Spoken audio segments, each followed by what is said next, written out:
Hello and welcome to Property TV. This is a programme called Property Matters and I'm Stephen Galpin. I'm very privileged to be joined today by Richard Donnell, who's the Research Director of Zoopla. Richard, welcome. Good afternoon. Richard, I've got in front of me your latest October edition of the UK House Price Index, and I think for the benefit of our viewers, I think if we can work through that gradually, it covers a myriad of subjects, all of which I'm sure you're an expert on and I'm not.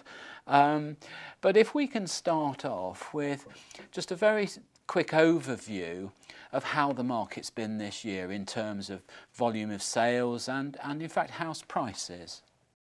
Yeah, so look, it's been a real roller coaster year. The beginning of the year got off to a very strong start. I think there was a post-election bounce. And we saw demand for property running 30-40% higher than at the beginning of 2019. It was largely felt in London, the southeast, where sort of market activity was suppressed over 2017, 18, 19 because of tax changes and Brexit uncertainty. So we saw a rebound. Then obviously the pandemic hit, housing market was closed, sort of unprecedented move to sort of close large chunks of the economy, and demand for housing fell. Levels of activity fell, so new sales agreed fell to 10% of their normal levels. So funnily enough, the strength of the housing market in Q1 still kept some deals happening, even though estate agents were closed. That pent-up Were they demand. new deals, Richard, or were they deals hanging over from sort of pre-election, I suppose? No, there were new deals done. It was almost viewings in the first quarter up until the market closed were continuing to be deals done almost as the market was locked down. And I think that's part of the pent-up demand after the election. Again, very much a London story, but there was definitely interest to people to actually do deals and almost go under offer on a property as the lockdown happened, but at very, very low levels. And then as soon as the lockdown restrictions lifted, we just saw this unprecedented surge of demand for housing. By the June, July time of this year, we had demand for property. That's people emailing and phoning estate agents, expressing interest in property for sale, running at double the levels of summer 2019. And that extra demand brought more supply to the market. So there's quite, 75% of buyers are also sellers. It's only the first-time buyers that don't have anything to sell. And some of the investors aren't necessarily net sellers. And so I think the demand piece, this increase in demand was very much driven by three groups of people. Because I think a lot of this growth in demand has been pinned on stamp duty alone. I think we saw pent-up demand from people who were in the market in the first quarter of the year coming into the market when the lockdown restrictions lifted. I think the COVID crisis itself, and when you lock up millions and millions of households for 2 months, and they experience their home full time. They experience the neighbours. They experience everything. Time for a change, yeah. So I think there's a level of latent demand that was released for people who weren't planning on moving, but the lockdown almost created a desire to move and to change their housing circumstances. Okay, Richard, let me just question you on a couple of points there. You'd usually find, wouldn't you, that an oversupply of housing or a very strong supply of housing tends to reduce the prices of what's on offer. But this year it seems to be quite the reverse. That super demand, if you like, has fueled quite a high increase in prices pretty well across the country, hasn't it? It has, and we've got house price growth at a national level running at 3.5%. And that's up from around about 1% a year ago.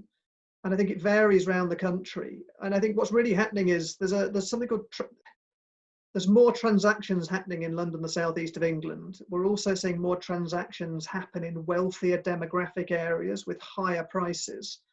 And different house price indices translate this pricing evidence into different ways, basically. But look, house price inflation has certainly picked up.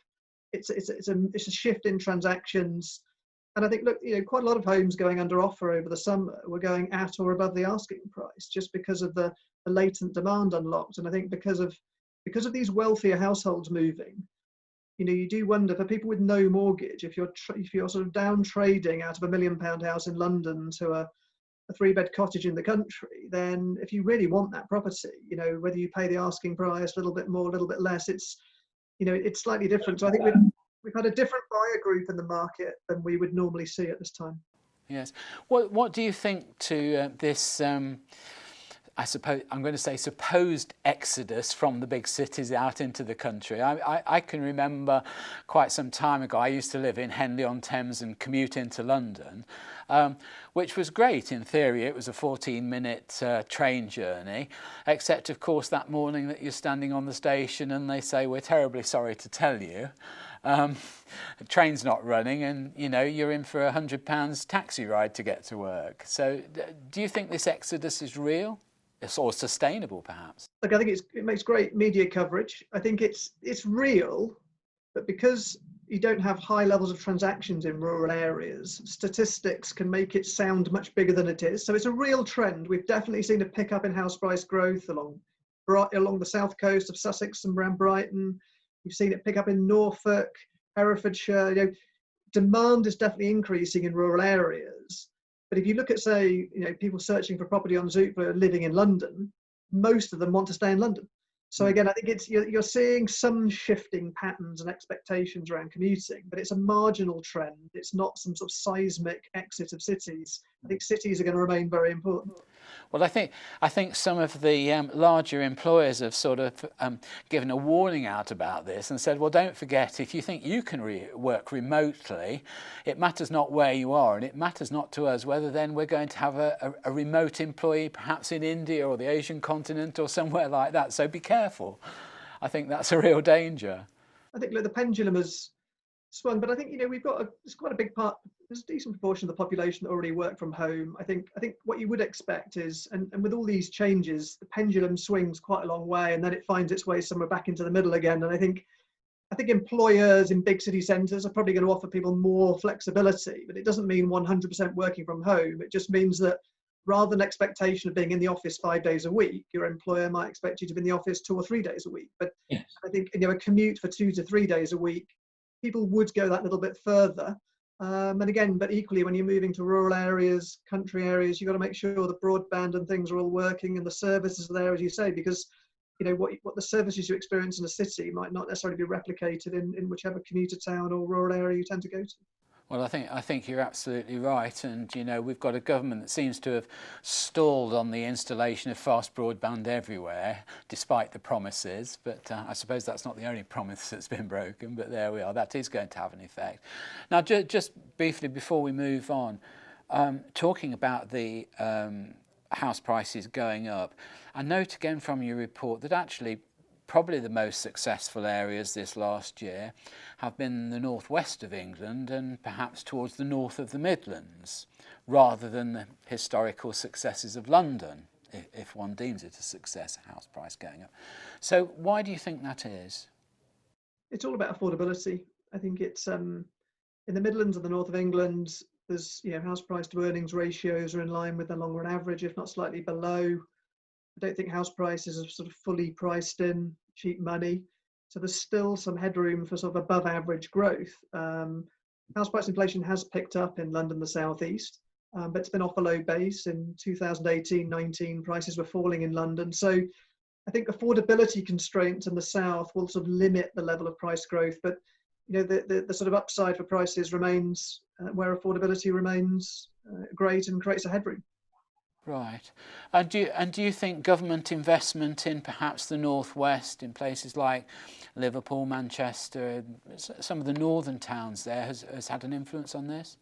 Well, I think it's certainly, employment growth is picking up. I think, it's the sort of growth of city regions, city mayors, people are really thinking about their city regions holistically, employers thinking about where they want to sort of recruit people. And I think for the last 2 or 3 years, there's been more and more graduates staying and working in some big city centres rather than necessarily coming to London to work.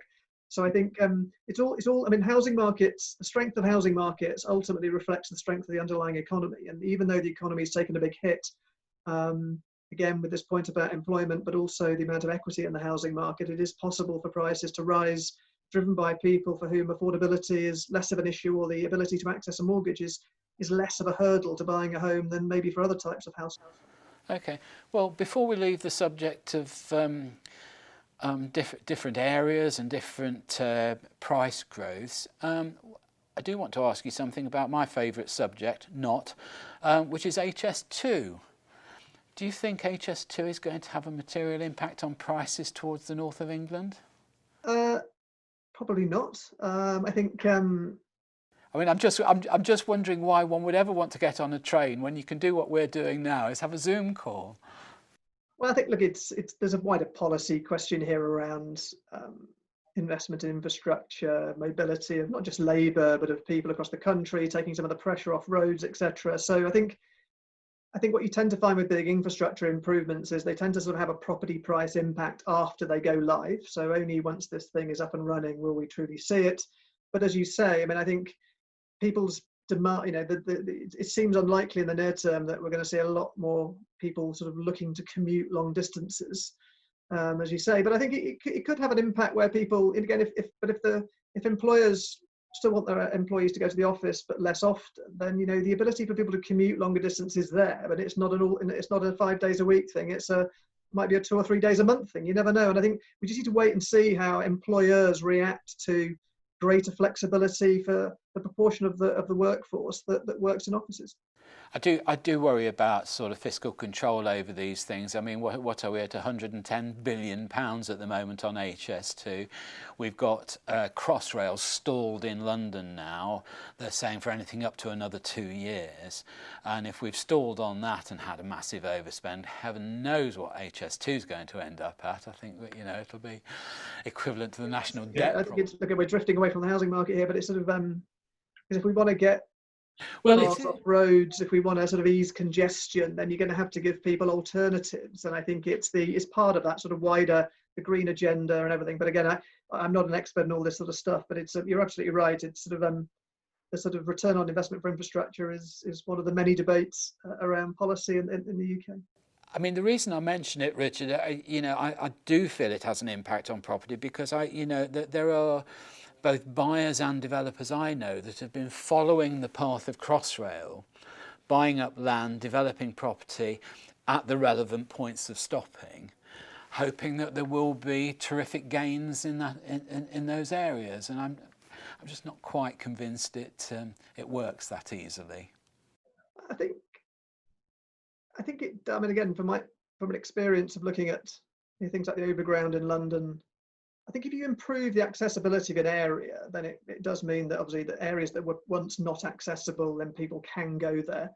I think it's just it just makes your development appraisal, just an added bonus to your development appraisal, hopefully makes the business plan assumptions more likely to happen. So I think but I think it's this difference between maybe sort of improving transport in inner city areas where you've already got a lot of demand and people can move around more easily versus, I think it's that whole sort of notion of a brand new greenfield place. If you look at something like Ebbsfleet in South London, Southeast England, if you're building a brand new town and place next door to a huge, great parkway station, that's a very different proposition of making money than, say, investing where there's been an extension of a tram or a huge improvement in transport on existing tracks and things. And I think they're all different situations.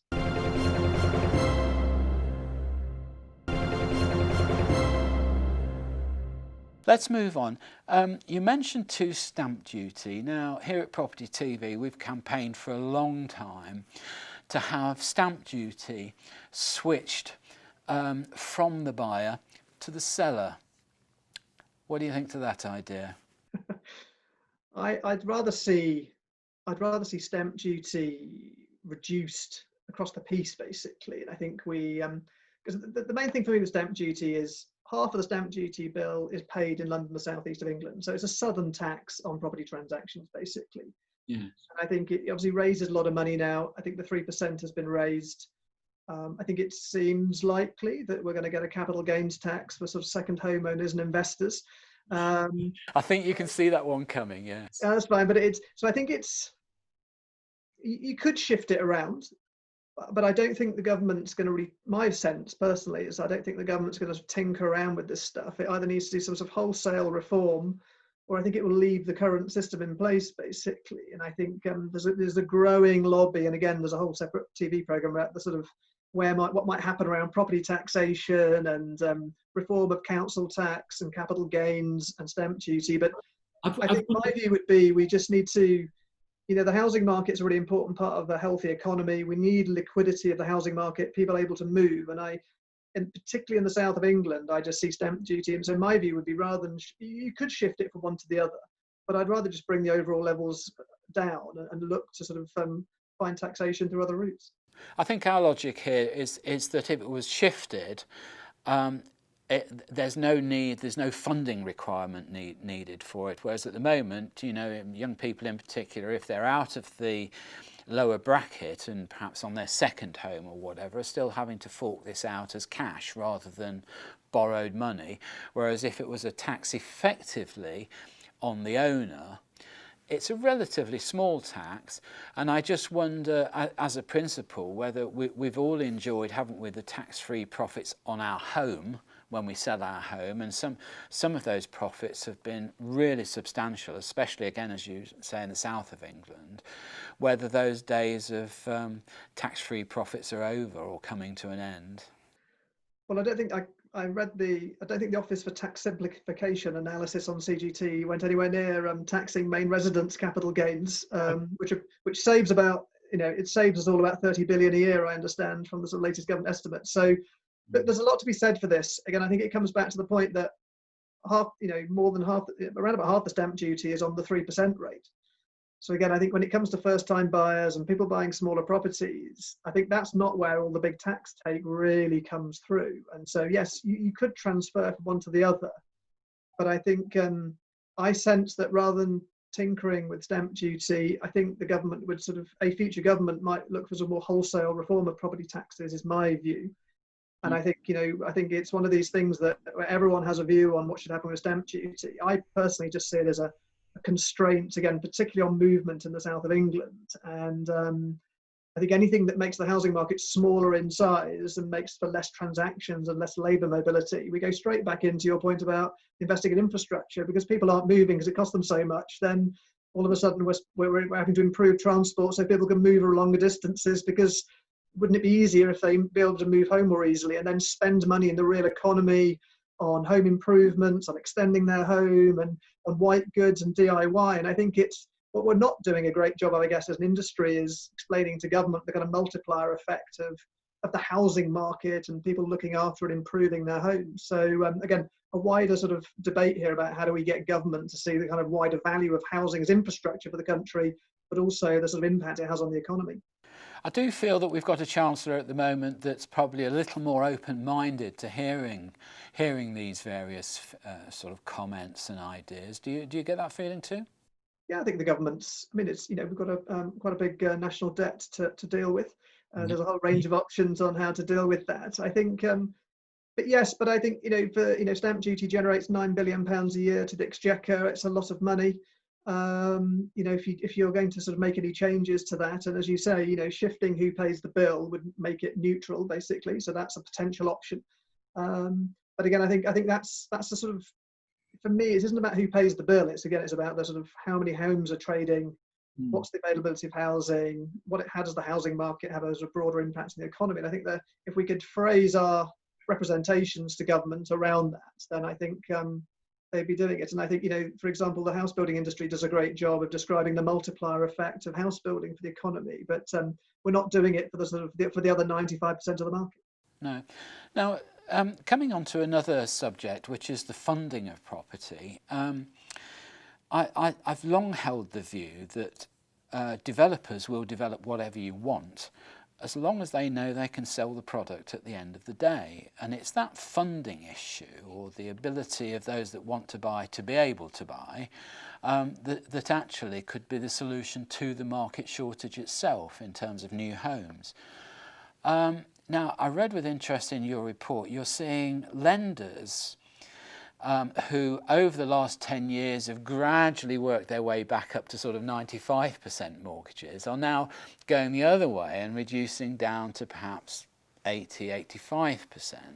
And this, of course, is hitting our young people again. I remember a few years ago doing a paper for Mark Carney's office, and, I said then, yes, you've no doubt strengthened the balance sheets of the banks and the lenders, but what you've done is done it at the expense of our young people buying a new home. So you've come back to this point in your report. Why do you think funders are going that way? Are they frightened of a lack of equity in the housing? Because again, I hold the opinion that nobody goes into buying a house lightly, and very few people want or intend or purposely go into default. So it's a little bit of a difficult subject, isn't it? It is. I think there's two things really. I think mortgage lenders were overrun with two types of demand in 2020. Number one was demand for mortgage payment deferrals, or mortgage payment holidays as they're called.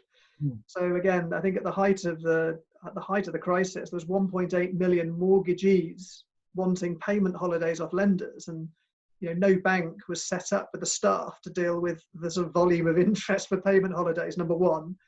And then we had that huge surge in demand over the spring. Again, typically it wasn't really from first-time buyers or a broad spread of people.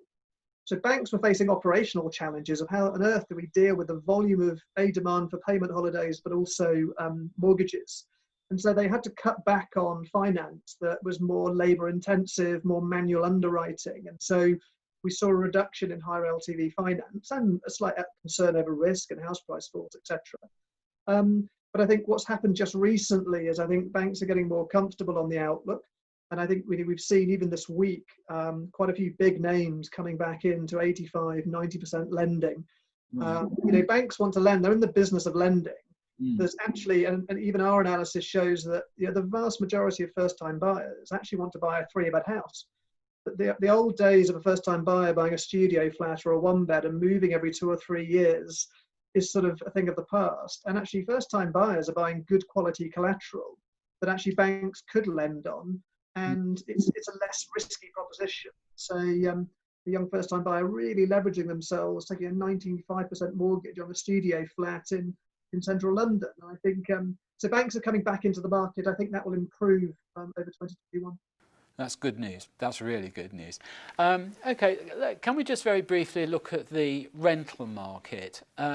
Again, we've seen over the last couple of years there have been 1 or 2 changes to taxation for the smaller landlord, based on the government theory that the bigger landlords are easier to control, a limited company is easier to monitor in terms of perhaps not paying your tax on the rentals received, that sort of thing. Have these taxation changes made much difference to the buy-to-let market?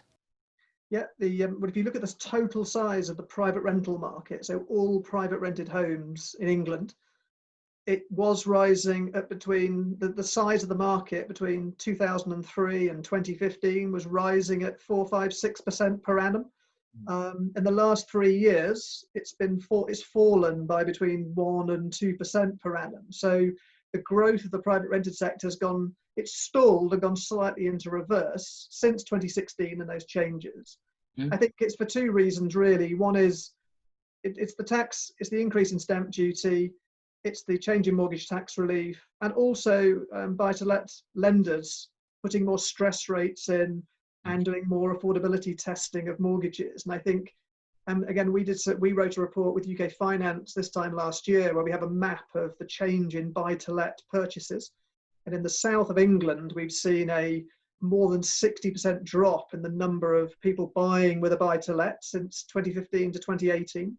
But in the north of England, in the sort of higher yielding markets, we've seen buy-to-let lending fall, but by less than 20%. So investors are sort of going to where the yields are and where they don't need to commit as much equity to buy a property.